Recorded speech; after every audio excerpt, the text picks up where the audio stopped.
哦，所以你去把他的介绍，他有非常多的歌，全部是台语歌，但是他是客家人。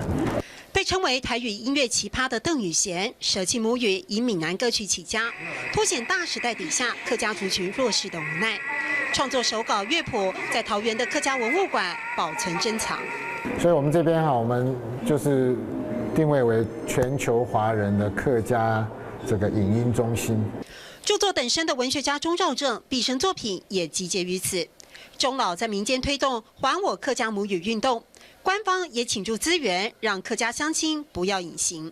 所以我们希望说，既然已经在这个环境的话，就大家就不要客气，要把客家话传承下去。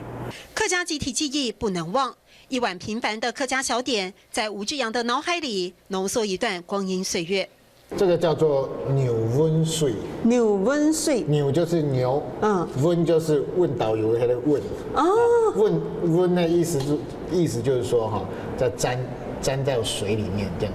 客家元素结合文创概念，就能有吸引人的感动和经验。吴志阳自诩要向企业 CEO 施政结合文化行销，打造客家生活圈。所以这相关的这事务规划，我们要说，真给喊冇喊哦，现场真的很忙哎。唔过来做都懂欢喜哦。现场说，但是我忙得很开心。吴县长这几年一直在推客家馆舍的活化，那么桃园的客家文化馆结合这周边的体验园区，无疑的会是一个非常重要的据点。在这里不只是保存了客家文化古今的风华，它也进一步希望能够创造更多属于客家文化 DNA 里面更多可能性以及未来可以发展的前景。认真嘅喊冇喊哦，唔過捱做到懂放棄。